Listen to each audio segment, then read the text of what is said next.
This is SSCA, and we are starting our 7 o'clock webinar with Predict Wind Data Hub, Louis Soltero. We have Barry Heathwaite and Nick Olson, but we'll give a few minutes to let everybody build in. And we are streaming live on YouTube, and we are recording. At the end of this presentation, we will do question and answers. You see at the bottom of your screen where you can ask questions or you can chat.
This is Joan Conover, Seven Seas Cruising Association, and we are privileged to be able to provide a presentation by Louis Soltero. He's on Motor Vessel Bliss that you see on the screen. He will be sharing with you a new product and talking about those products. We've divided this presentation into two presentations, one today and one on the 28th. One will also have single sideband, but today there's so much material and so much new data about this wonderful new product that we thought with the opportunity to talk with both Louis, Barry, and Nick that we would continue. Again, please add questions to question and answers or chat. We will answer at the end. And you have the experts on offshore and nearshore communications and weather modeling and routing here. And I'm going to turn it over to Louis. Hello, everyone. My name is Louis, and I'm the lead developer of the Predict Wind Data Hub. I keep telling Joan that she shouldn't pick technical people to do presentations on marketing material because we have a tendency to move into techno babble and black holes of tangents of technology. But fortunately, we've got Barry and Nick here to kick my shin and keep me on track and also answer any questions that you might have about this product that I may not be able to answer. So with that, I'm going to go ahead and give you a guide of this new product. I'll say that I'm a member of about 10 amazing people that have been working very hard over the last year and a half to bring this product to market. And it's been out for about a month now, and I'm excited to share the features and the benefits that this product will bring to you. So let me go ahead and put this aside here and just start. Let's start here. I'm going to start here at predictwind.com. Many of you, if not all of you, are familiar with Predict Wind. And if you're not, then I invite you to go to www.predictwind.com and take the tour and get familiarized with their products. We'll be spending some time talking about some of the services that Predict Wind offers and specifically how they interact with the Data Hub, since the Data Hub feeds services that Predict Wind offers on the back end. So at predictwind.com, I'm going to invite you to go ahead and browse or navigate to the shop button and to the Predict Wind Hub page. And this page describes very nicely the features of the PredictWin Hub. And we're actually going to use this as the outline for the talk today. And we're going to go through in detail through every one of the benefits and features of this product, and share that with you, and then answer any questions that you might have about this. But before I jump in to my presentation and my live demonstration of the product, what I would like to do is I'd like to actually share with you this video, which is on this page. It's a wonderful 1.5-minute video that basically summarizes the benefits of this particular product. And I'll just go ahead and fire that up right now, and then we'll just run it. And then I will then move on to the presentation and actually give you details about each one of the specific features. So here we are. This is prepared by our marketing team. And I'll be... The Data Hub by PredictWin is a GPS tracker packed full of powerful data and communications features. Reliable and accurate GPS tracking is essential for a safe passage offshore. The Data Hub uses a high-quality built-in GPS to pinpoint your location anywhere in the world. Back home, friends and family can watch your progress on your personalized GPS tracking page. Here they can see your track, speed, live wind conditions, blog posts, and photos. The Data Hub can broadcast Wi-Fi from a mobile or satellite internet connection to all your other devices on board. You can also broadcast GPS data over Wi-Fi, so other navigation apps can benefit from the Data Hub's accurate GPS data. For even greater accuracy, connect the Data Hub to your boat's external GPS antenna via your NMEA 2000 instrumentation network. Log data from your boat's instrumentation for viewing and analysis after the passage. Troubleshoot issues with remote access, which allows any support person to log in remotely to your boat's N2K instrumentation network. And automatically create custom boat holders by sampling N2K instrumentation data in real time while you're sailing. Keep your boat safe and connected while offshore with the Data Hub by PredictWin. Okay, thank you, Nick and his team for that. And you'll find that video on the Data Hub webpage. So let's go through and talk about some of these features in the order that they appear. GPS tracking. So many of you are familiar with PredictWin as a provider of weather services and may not know that there is an entire blogging and tracking service that is available with your subscription. So I'll bring you to my PredictWin page here, and you'll see that here on this page under tools and tracking, we have basically the track in the blog for my specific vessel and our travels over the last year. And so we're basically based in Oxford, Maryland. In addition to having this page, which is used for authoring all your blog posts and managing your tracking and blogging, PredictWin also provides a link, which is http://tracking.predictwin.com. In my case, predictwin.com, MV Bliss, which is the name of my vessel. And and that takes me basically to this particular page that we were displaying. So this is the page that the end users would like to see. And so the service is very nice, and you have the ability to post blogs and pictures, and it's very popular, and people have been using it for many years. So I want to take you and share with you the PredictWin creation story.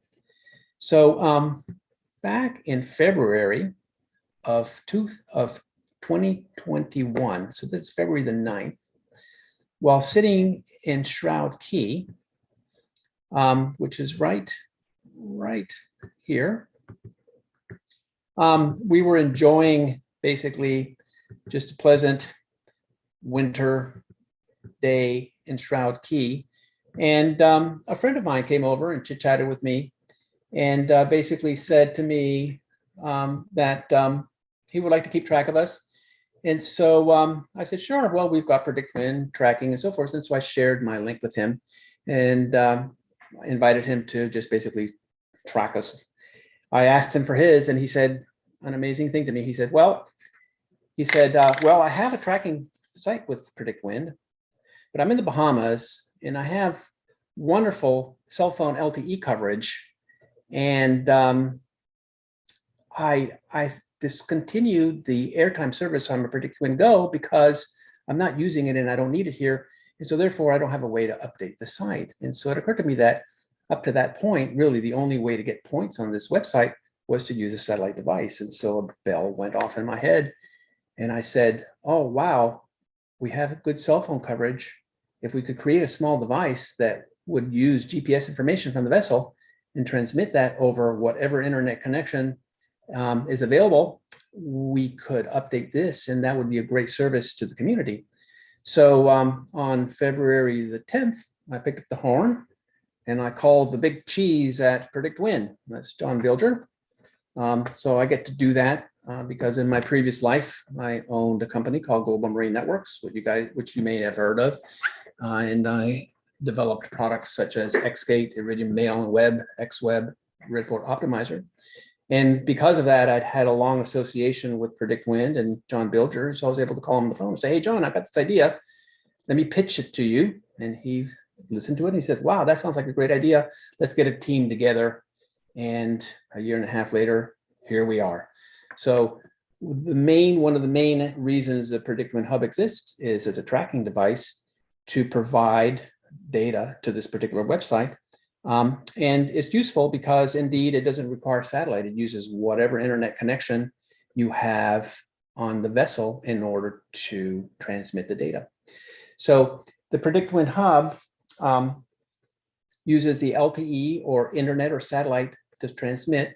It does have a built-in SD card so that if you are out of cell phone coverage range or internet coverage range, it will store your position reports on the card. And then once you recover internet connectivity, it'll transmit them so that you never lose any positions. And so the big difference between satellite and this particular device is that with the satellite device, you have your dots updated real time throughout your entire voyage. Whereas with this particular device, your dots or your track only gets updated when you have an internet connection. But you could very easily do a cross-Atlantic trip, for example, and then when you get to the other side, update the position reports. So that's pretty much it for the blogging and the tracking. It's a nice, simple device that allows you to leverage either the internal GPS that comes with it or the instrumentation that you have on your vessel, your N2K network, to collect information and transmit it over the internet connection that you have on your specific vessel. So that's one of the primary features. But since the inception of the product, we have expanded the feature set and the benefits for this particular product as we've discovered other problems that we can solve now with this particular device. So let me return now to our Predict Wind page here. And one thing also to keep in mind is that when you're using like an Iridium Go to transmit your position reports to that particular website, you only get lat, lon, and course and speed. You don't get any other specific information. I'm going to take you real quick to the user interface for the Predict Wind Hub. Here it is. You log into this unit by just Wi-Fi connecting to it and then going to address 10.10.10.1. I'm not going to spend a lot of time on the user interface because this is all covered in the manual and you'll learn it once you get it. But I do want to point out that once you've selected your NMEA source, you've got these little nice tabs here, which basically will display real-time data coming from your GPS source.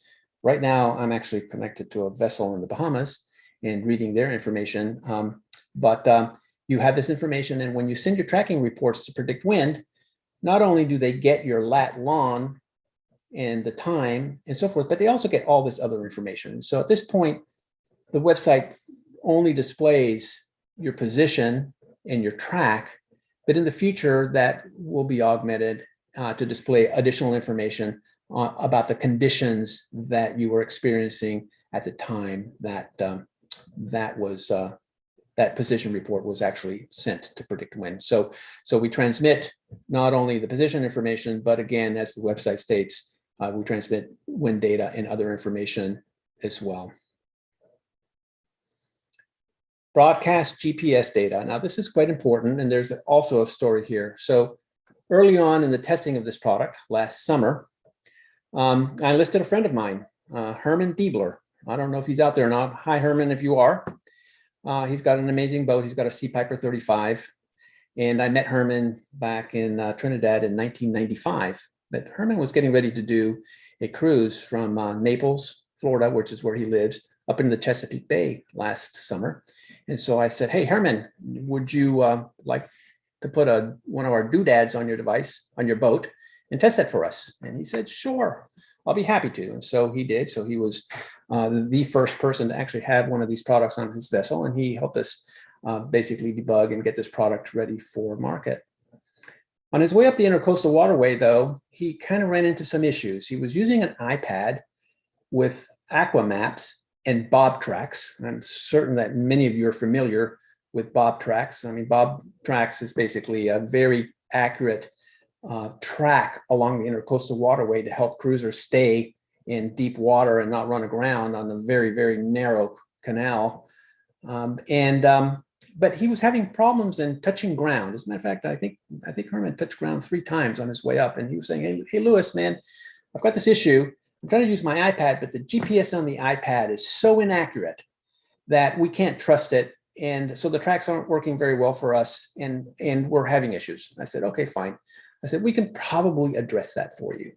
And so while Herman was cruising in the Chesapeake Bay, we augmented the product to actually read the NMEA 2000 data that is coming off of his bus and his Raymarine high performance GPS antenna, and then convert that into an NMEA data stream that could be used for navigation by Aquamap on the iPad and other navigation programs. Now, there's quite a few programs, there's quite a few devices out there already that do that. And so there's, I would say, nothing special or particularly special about that particular feature, except that we've augmented it and we've added some really nice capabilities to it.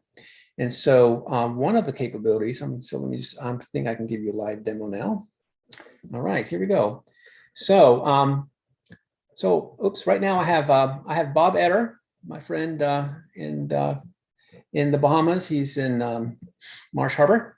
And I've known Bob for many, many years, and he's tested many of my different products. And he's been kind enough to allow us to actually read the NMEA data feed off of his particular boat. And so the NMEA feed not only is available to you locally on your vessel by just Wi-Fi connecting to the hub and then configuring your navigation program to use the NMEA data stream or the GPS-D data stream that is coming from that. But you can also map it onto the internet and let other people share your NMEA feed. And so right now, for example, on the right-hand side, I've got OpenCPN. OpenCPN is connected over the internet directly to the NMEA feed that is on Bob Etter's boat, just us. And so we see on the left-hand side, the panel, we see his wind speed, wind direction. So he's got 18 knots. We see his depth. He's got 2 depth sounders in 2 different locations, which is why we see the bouncing. Plus we see other information coming from his vessel, including roll and pitch, barometric pressure, and so forth, as well as the AIS targets that are around his vessel. And so we broadcast this information. Over on the left-hand side here, I have a QTVLM, another program that is available for free on the internet. It's a very nice program.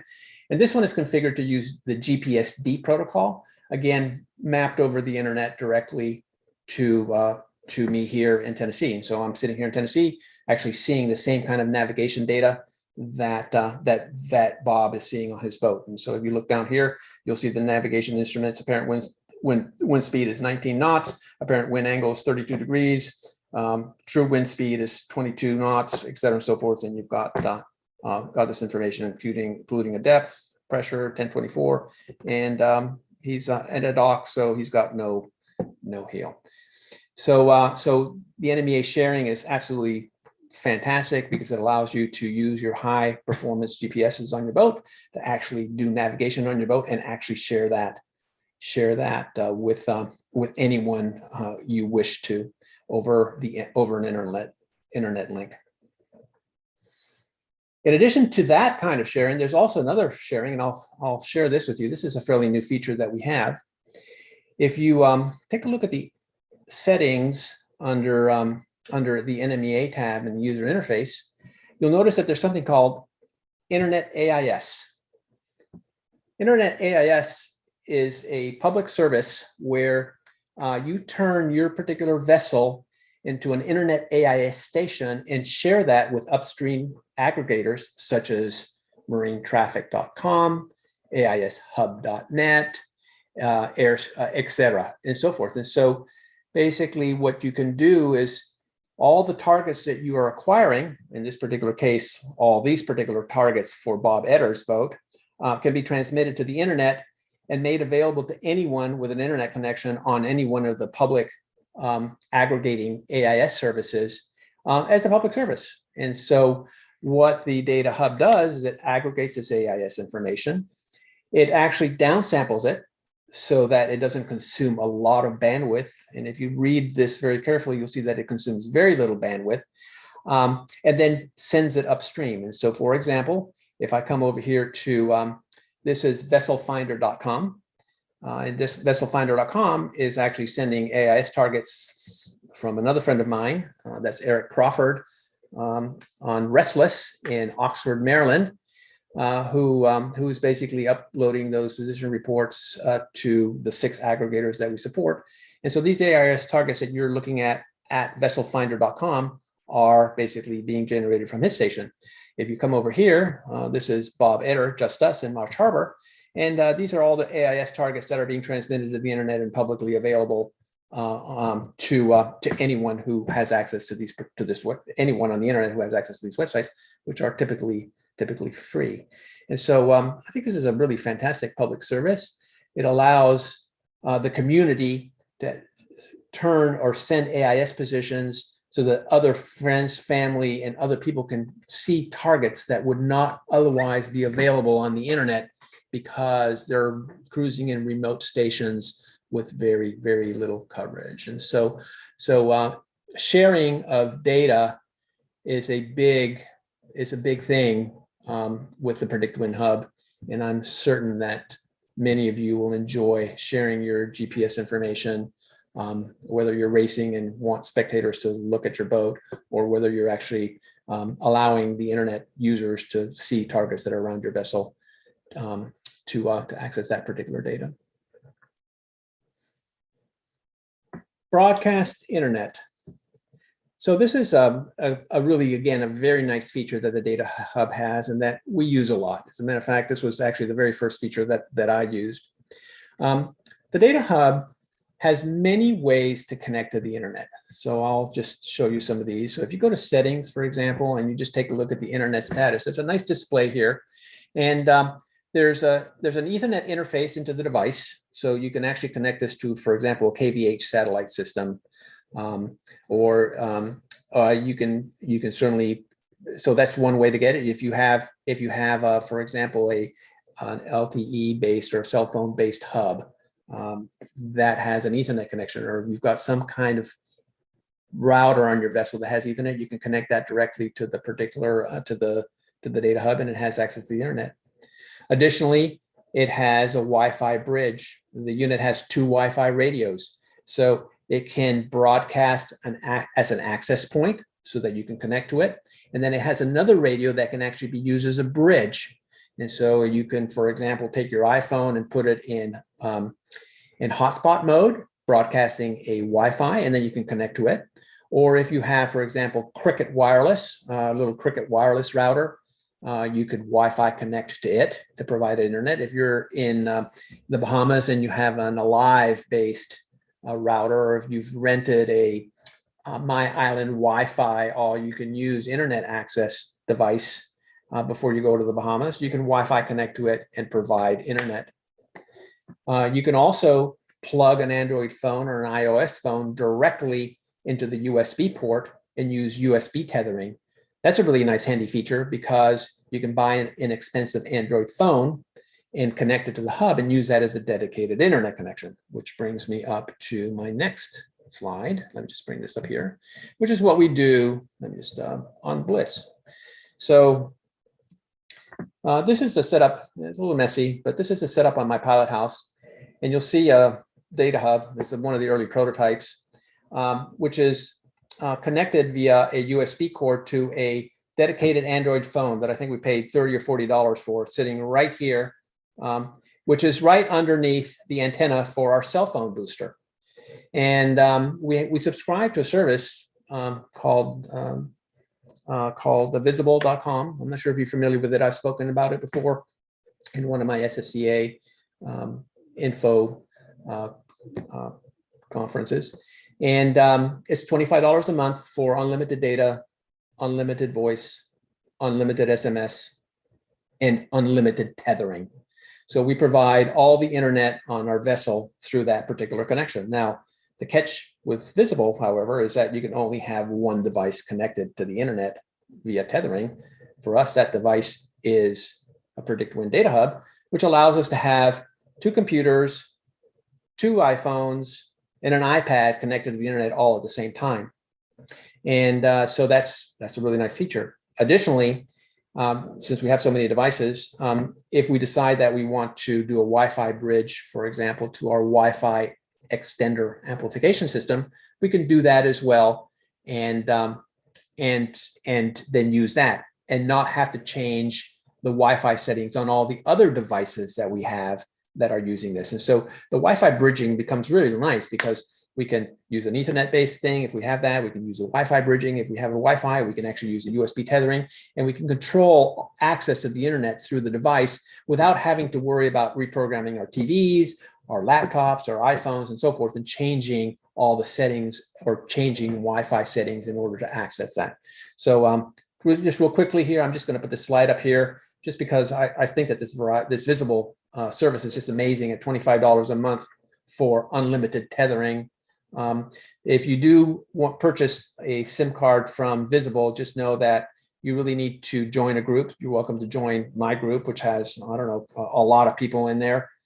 There's no connection to us other than the fact that you just want to join our group. There's a link to the group. Join the group and use this access code when you check out. Your first month is $5, and each additional month will be $25 for unlimited service in the United States via the Verizon network.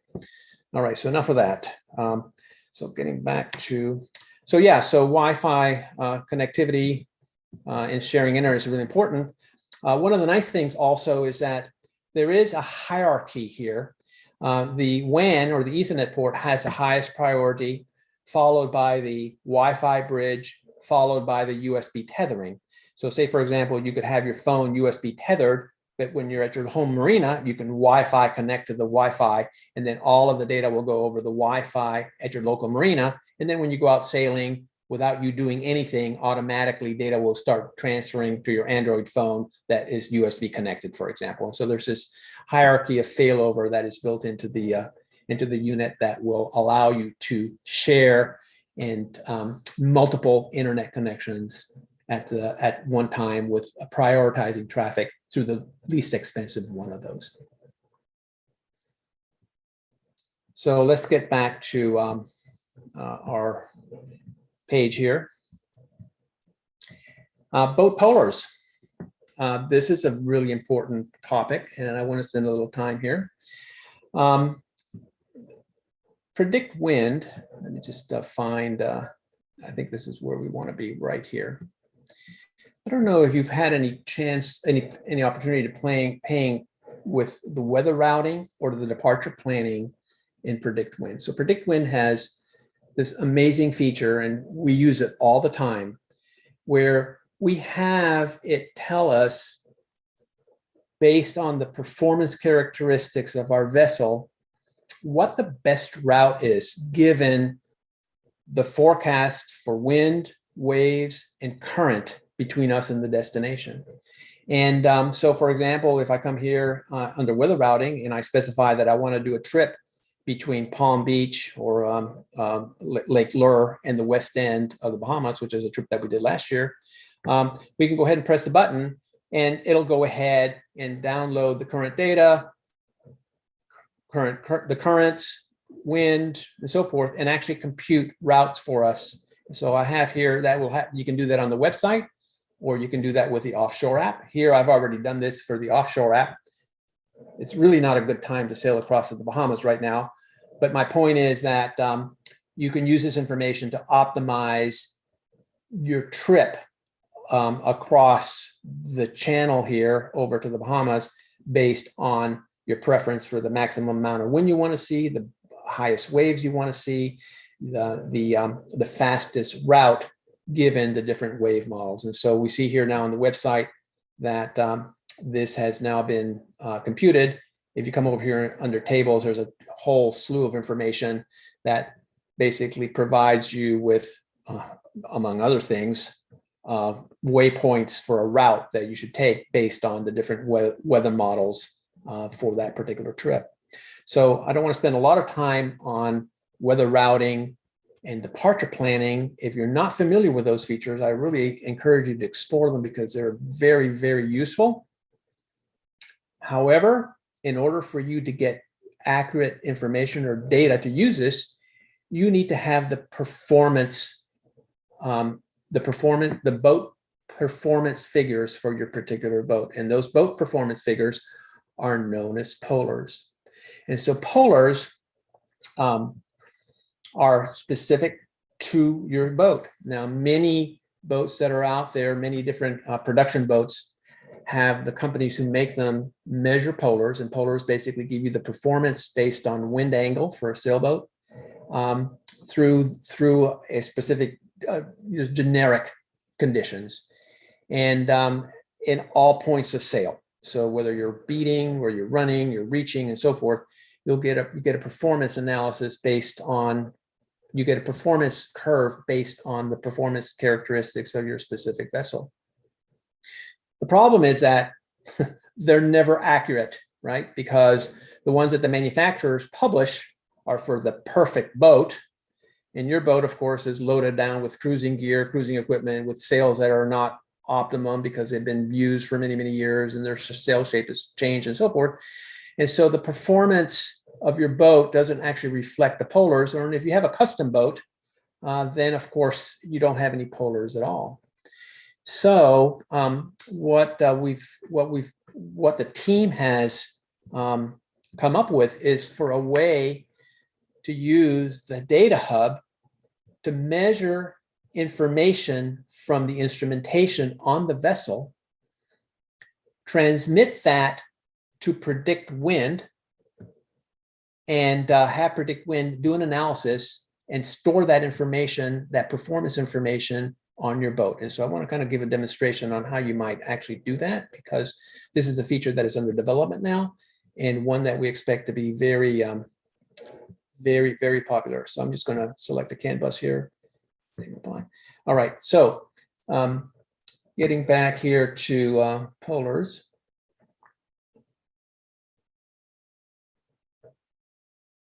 What you do is you log into the user interface and you push the start button. As soon as you do that, the hub will start recording data for the particular trip that you're doing. Now, you don't have to sail in a circle. You just do a trip, and it'll compute polars for the wind angles that it's seeing, and then add those to your account. And then over time, basically, it'll average those out to give you an overall estimate for the best performance figures for your boat. So if you do that, you go for a trip, you might be sailing for an hour, 2 hours, 10 hours, whatever, and then you hit the finish button. Once you do that, those polars are now recorded. You have the choice of uploading them to predict wind. You can download them to your computer, or you can just say done and worry about transmitting that information to predict wind at a later date. And so, so that's basically how you record it. Now, the idea here is that you record this data, you record a lot of this data, you upload it to Predict Wind. Predict Wind uses machine learning technology to actually analyze the data and compute polars for you that then will automatically be used in your routing to best compute routes for you through wind, waves, and current to your destination. All right. So again, a very nice feature. This feature is not going to be available until next quarter, I believe, or the quarter after that. Is currently being under development. But the Data Hub firmware already has everything in place in order to actually capture the data and send it to the Predict Wind hubs for analysis. All right. So, which brings me back to data logging. One of the other really nice features about the hub is that it can track your data and store it internally. So, for example, if we go to the tracking page, we can enable logging. And once we do that, all of the tracks that are sent to Predict Wind that show up on the tracking page are logged. If you come to the logs tab, that's displayed here, you'll see that we have a number of different logs tracked here, and we can view them. And so these are, for example, just CSV files, which indicate that the GPS was active, and position information and other, wind speed, wind direction, speed through the water, et cetera, and so forth, for each one of the positions that was acquired before it was sent to Predict Wind. And so we can keep track of, in a spreadsheet format, of all the log, of all the tracks, of all the position reports that were used for our tracking.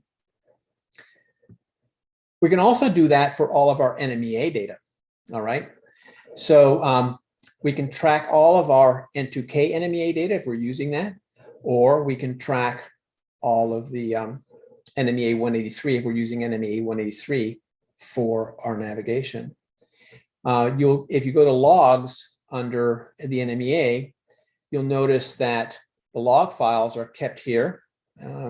You've got a date and you've got a specific size for a specific log. So for example, here is an NMEA log that was sampled on April the 21st. And if you view it here, you'll see basically that it's just basically NMEA data that was captured, raw NMEA data that was captured from the NMEA feed. We can also do it for N2K data, which is really nice because N2K data is a binary format and it's really difficult to visualize. And so, for example, here's a polars file that we acquired. Here's an N2K file. So I'm just going to go ahead and view this one right here. When you have polars, you have a button that allows you to upload those to Predict Wind. You don't have those with the normal log files, only with the polars. But you also have a view button, and you can go ahead and do this. So this is an NMEA 2000 file that has been decoded. Now, NMEA 2000 is a binary format. And so typically it's very difficult to visualize that. But if you look here, the hub will basically convert that binary format into something that is readable. And so each one of these numbers right here is a PNG, which is basically a type of data sentence that is being supplied by N2K, defined by the N2K standard, and then it decodes it for you. So for example, this one right here, PNG 127,245, is the rudder angle. And basically we have rudder angle minus 0.1 degrees, position minus 1 degrees, and so forth. You've got system time, vessel heading, you've got wind data, you've got altitude, you've got position information. So here's a lat/lon update, for example. And you can use this information to decode issues that you might have with your N2K network. So we recently had a customer, for example, that was getting dates of 2002. And again, we were looking at his log files and seeing that indeed, yep, the position reports that are coming in for the GPS are 2002. So what might be the problem? Well, he tracked that down to a very antiquated GPS receiver that he had. And so he had to replace that. But again, he had raw access to his N2K data so that he could view that. Now, one of the nice features here, which is quite of interest, is this playback button.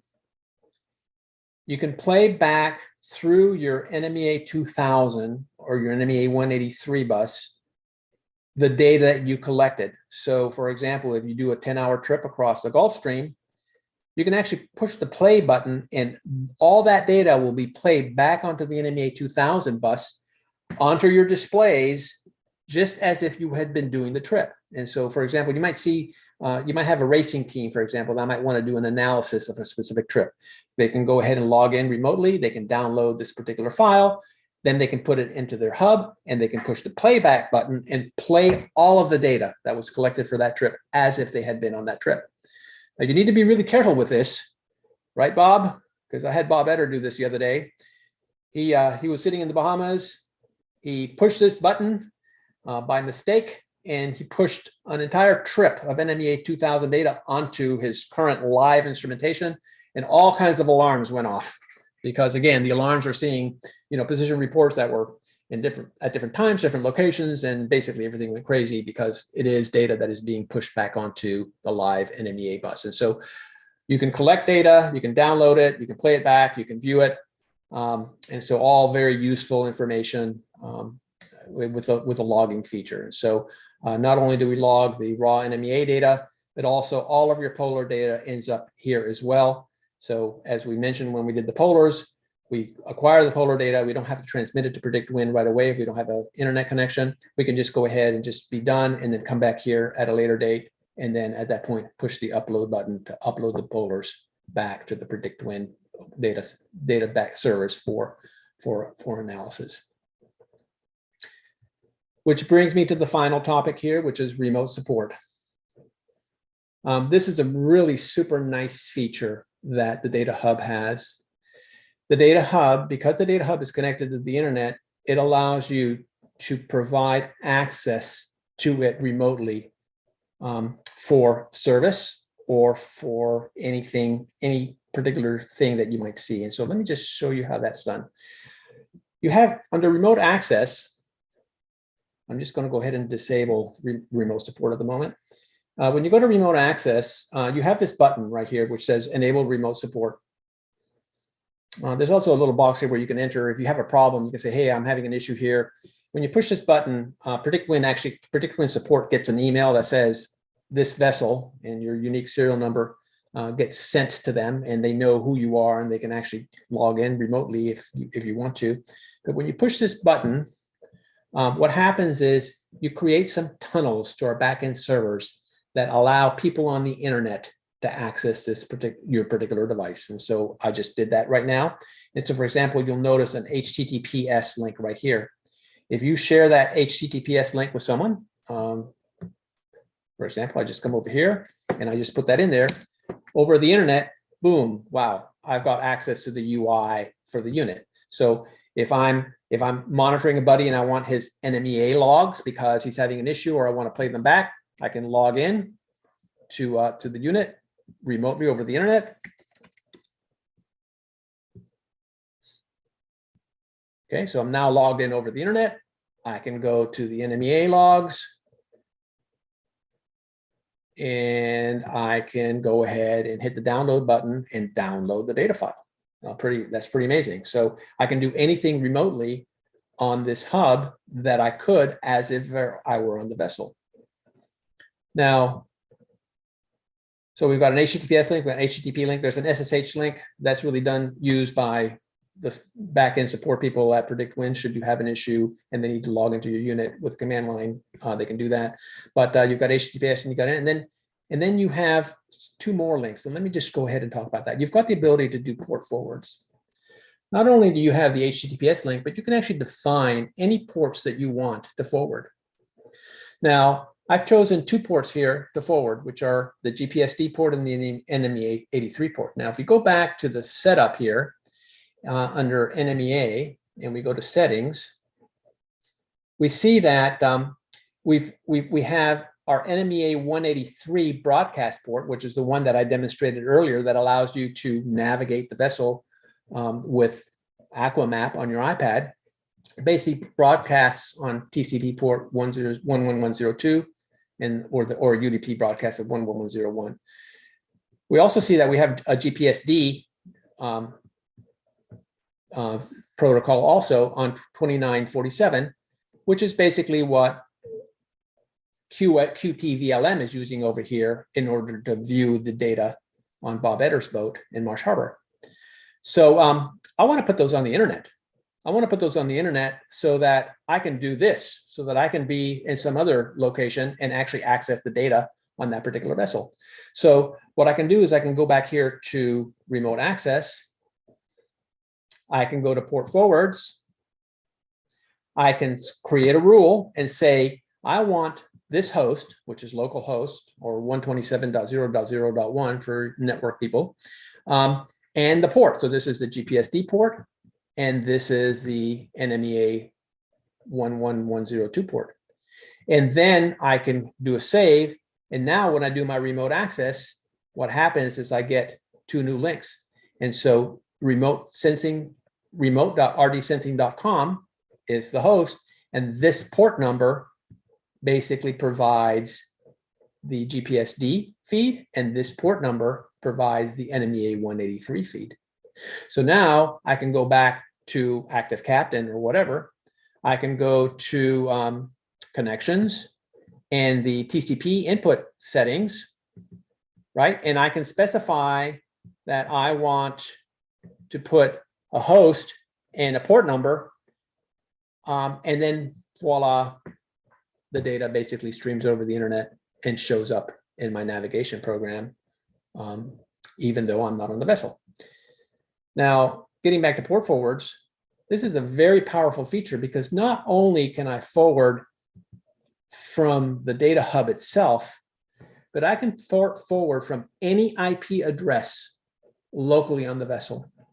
So that means that if I have, for example, Raymarine MFD, for example, that I want a technician to log into, or I have a PEP link router that is having an issue and I want a technician to log into that, or I have a KVH VSAT system that I want someone to be able to access, what I can do is I can put the IP address of that particular device into this form and the port number at that location. So for example, if they have an HTTP port, for example, here in my office, if I wanted to share my main router, right, I could say router, I could enter 192.168.77.1, which is the IP address of my router, port 80, hit save and apply, and then do remote share. And at that point, you would be able to log in remotely to my router and configure my router.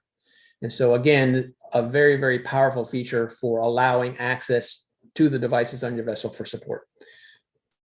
We need to worry about security. So just know that these ports are available on the internet.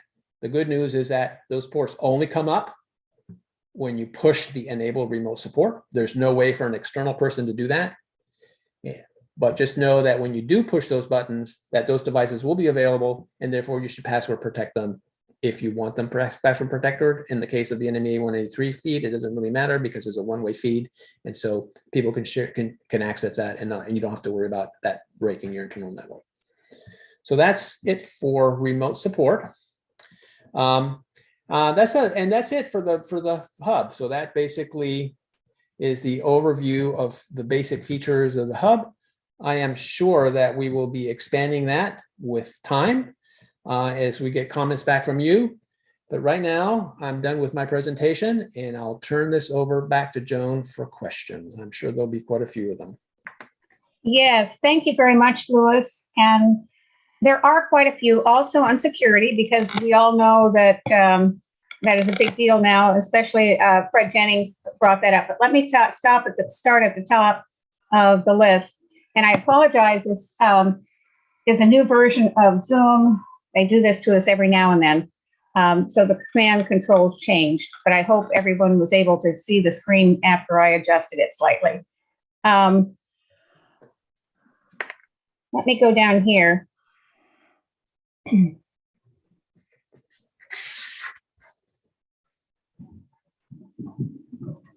Just a second here.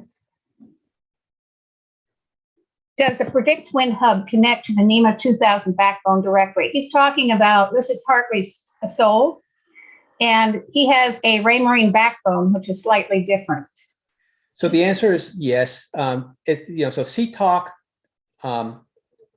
NG is actually an NMEA 2000 standard. And so what you have to do is you just have to buy the special cable that goes from the NMEA 2000 device net to CTalk. They're on Amazon. They're about 20 bucks. And Herman, for example, who was our primary tester, is a Raymarine user, and he had no problems. And we have other Raymarine users that have had no issues interfacing the hub into a Raymarine network. So the Raymarine CTalk NG is NMEA 2000, and it's just a matter of getting the cable, the conversion cable on Amazon to do the interconnect. Another question, and they were interested in the visible.com service. Does a visible service allow you to roam outside the US, Europe, Canaries, etc.? It does not. The visible service only works in the United States. So it's a great deal, but it will only work in it'll only work in US territories, the continental United States and territories. And so you can find out details at visible.com. Yeah, it's a self-service, and outside the US, they use different services. Right. And as you know, Louis, it's been kind of a mess down in the islands this year with cell services and fees and costs and yeah, it really has. Yeah, so that's always a big problem, and you know don't have a good solution for that one yet. Maybe Starlink will be available here in the next year, and we'll be able to use that. But in the meantime, if you're cruising in the United States, the Visible is a great deal. We're going to be heading to Canada this year, so we'll be using Visible until we go across the border, and then we'll probably use Cricket wireless while we're up in Canada. That's an AT&T based service. It's a little more expensive, but it does offer coverage in Canada. Now we have another question from Fred Jennings, and he's an expert on security. Mm-hmm. The remote support option, password protect, or anything like that, or is it open access to anyone with the correct link and port as long as it's enabled? And I think you addressed it, but you may want to revisit that. Right. So basically, what happens is, we just basically do a reverse port mapping, and the security is whatever security is on the vessel. So if you're exposing, for example, the HTTPS port or the HTTP port for the hub itself, well, you better password protect the hub with a good password, because if you leave the default admin or super admin, then anyone who can connect to that port can basically log in with those. And so the security, the hub is just being a transparent agent here, passing the traffic between the internet and the destination device. And then it would be up to you to make sure that that destination device is secured properly. And so you would want to make sure your password secured. So I would only open up the remote support when it's requested, when you need to use it, not leave it up all the time. And then if you're exposing anything other than the hub, make sure that there's a good password on that particular destination. Now, I will mention also, which I didn't mention here, that some people, are comfortable with this. And as an option under settings in remote support, you can start up remote support automatically on boot up, and you can have persistent connections. And so if you want your NMEA 183 feed to be persistently on the internet indefinitely, you can hit persist connections. And basically what happens if the internet goes down, you lose a stream, but as soon as the internet comes back, that stream is brought up. And we've tested that. So Bob, for example, whose stream I'm using for this, went into town yesterday. He took his live router with him. We lost connectivity to the NMEA 183 feed, but when he got back, the data hub automatically connected to it, and voila, like magic, the feed came back online without him doing anything. So so you need to be careful with those. So yes, the security is not controlled at the hub, is actually controlled by the destination devices that you have in your port forwards.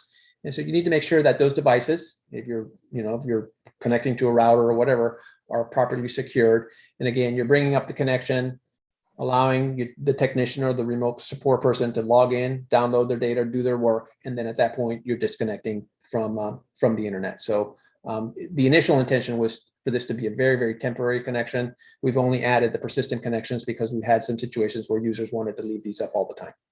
So I hope that answers your question. Now, Louis, we have a question. The Internet AIS. Could you explain a little bit about that. It's kind of like giving satellite AIS information and uploading it to the different, or the ability to provide that to some of the, like marine traffic or whatnot. Absolutely. So satellite AIS, right? So if we go to marinetraffic.com, www.marinetraffic.com, right? So let me just, so there we are. So obviously there's no AIS transmitters here. So we're out in the middle of the Atlantic and I have AIS targets. So AIS can be sent to these aggregators in one of two ways, either via a satellite. So there's a few of the satellites that have AIS receivers on them that receive the data and then can transmit them, or shore-based and land-based. Now, the satellite-based ones, usually in order for you to be able to do searching or to view them or to get position reports that are more recent than the ones that are displayed, you need to pay money. So it costs money to access that particular data. The ones that are provided by shore-based stations are usually free. And so this allows us to augment the AIS network with free targets, because the targets that we upload to the aggregators are internet-based targets and not satellite-based targets. Now, this would work just as well at sea if you had a satellite. Say for example, you had a KVH satellite system, or you had a Certus satellite system, right? The amount of data that is required is very, very little.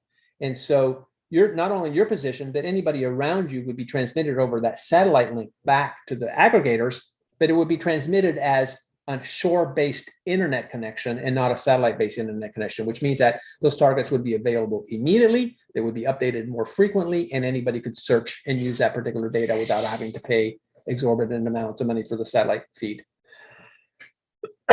Excuse me. Now, also the polar feature, that's to me very important, because as we look at the weather that we get, the weather modeling from Predict Wind, to be able to know, well, there's other feeds coming in, of course. You've shown us some excellent more data on that's available to model what our boat's doing. But the polars, to know how your boat actually acts in those wind situations, that is a tremendous well, so feature. it's not only the wind, but it's also the waves, right? So, so I mean, your polars are going to be affected by, how you've loaded your boat, how you've got your sails set, what the wind is doing, and what the actual wave conditions are doing as well. Because the performance of your boat through the waves is going to be a lot different than a different boat's performance through the waves. And the more you load it, the difference in performance profile. And so what's really cool about this whole thing is that there's an AI behind the scenes, right? So the AI is being fed data from your boat. The more data the AI is fed, the better the AI can model your boat, and the better it can predict the polars for your boat. And so the idea is to collect lots of polar data and just continuously upload it to Predict Wind, and it will continue to analyze and refine the polars and make them better and better for your particular vessel. But I think that that's a really big feature, because the weather routing has to have good polars in order for it to work well. And nobody has really great polars except for maybe racers, but us in the cruising community pretty much guarantee that the polars for your boat, if you have any, are not anywhere near accurate enough to give you good data for that routing feature to work well. And also now Predict Wind has added currents, some more features that are just really expanding some capabilities. Can you talk to that, or would Barry or Nick want to talk to that? Yeah, I think I'm going to have to pass on that one. That's above my pay grade, so I'll pass that on to Nick. Thanks, Liz. Yeah, so we are putting in currents, tidal currents this year. So the modeling's done, and it's just a matter of actually getting that into our front end, running them for the whole world. So it is on its way. But so yeah, so at the moment, obviously, we have the ocean currents, and then shortly we're going to have the the tidal current. So that'll be your more localized stuff, in your harbors and close to the shore. So that's really going to be amazing. Just coming back to the AIS stuff. So really shortly, we there's actually, if you go and have a look in our local knowledge feature, we actually have AIS data in there, and it's all free, even the satellite stuff. So that's pretty cool. It's only in very early pre-release at the moment, so that's there's still a lot of work being done on it. But the other thing with the AIS that we're going to do is you're going to be able to do a download when you're offshore and see the current AIS data, and so therefore, if you're on a passage, is there a fishing fleet in front of me? Is there am I entering a high traffic zone? That they will show up. You'll be able to see that within a 300 nautical mile radius, and so you'll see that it's starting to populate there. Yep. Still needs some refinement on that one, Lewis, but it is coming along. So we've got the full data set in there, and we're not delaying it like marine traffic, for instance, does for satellite data. Well, that's pretty important for a safety issue, especially if you're offshore. All you have is line of sight. Maybe you have radar. You just don't see other boats. And this would, especially unless you have satellite AIS, which most of us don't have, you'd have to have a B+ class B. Well, obviously you have to have your transponder to transmit yours. But so you're going to be able to get that data from us. We're going to have that data on our servers, and you'll be able to do a download that gets a 300 nautical mile radius around you of all the current AIS data. So that'll be really cool and a great safety feature. Do you have other suggestions or thoughts as we are looking at these products and stuff, Nick? Which? Well, you're adding quite a few new features, and we're learning about them. I really am appreciative of the data hub. I've watched it being developed. I see the features being put into it that'll really help. And it's very, it's a safety to us. It's a safety issue.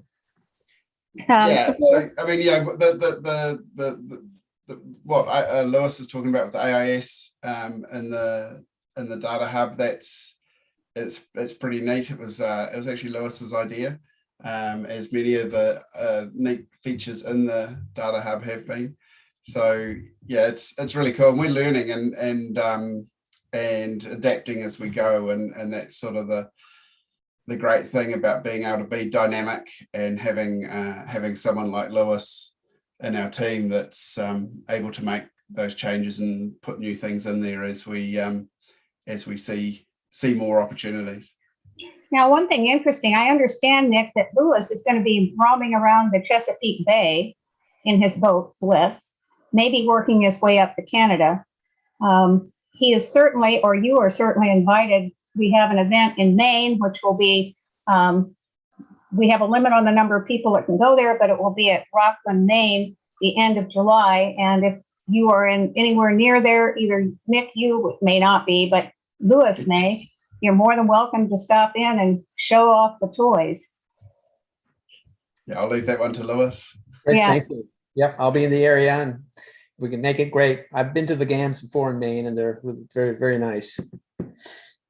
So does anyone else have questions? I see the chat. I think we've answered most questions. I think you kind of, there's just so much material that it's amazing. I know it's very late for you, Nick and Barry, and thank you for attending. Does anyone else have any questions? This is recorded. It will be up on YouTube. We'll be sending the link to the recording out to everyone, and I will send an invite for next week's event on the next Thursday evening, which will cover single sideband. And I will be I can work directly with people on their boats. Zoom is a wonderful tool on single sideband for those that are interested in that. Thank you very much, Lewis. Really appreciate this. I really appreciate the work in the tool. Really appreciate the work that's going into Predict Twin. Very seldom do you see a tool that's built so intuitively built for boaters. So we appreciate that. Well, And you're welcome. And I have to say, from a personal point of view, it's been a really fun project. And we have an awesome team of about 10 people at Predict Wind that have been working hard on this particular product. And I'm looking forward to seeing where it goes. I mean, we've got a device on a vessel that has access to the data and internet, and the sky's the limit. I mean, I see, I foresee applications that we haven't even, dreamed of yet happening on the particular device. So we have a very nice platform, and look forward to expanding and developing the product and making it better than it is right now. well, thank you very much, Nick. Thank you very much for Predict Wind. Watching Elsa, Elsa, I can't pronounce Esra. I cannot pronounce your last name. It's Degirmenci. And watching from New Zealand, thank you very much from everyone. Great to be here. Very excited about the AIS integration on Predict Wind. And I agree. I think that's one of the, it's a stellar outreach, safety outreach for everyone. And Nick, if we see you up the bay and you have a big Starlink antenna on your boat, we'll be very interested in that. Yeah, maybe not yet, but Not yet. who knows? Yeah, we're all watching that one, aren't we? Yes. Thank you very much. And Thank you. Anything else, we will sign off. All right. Take care, and good night, everyone. Good night.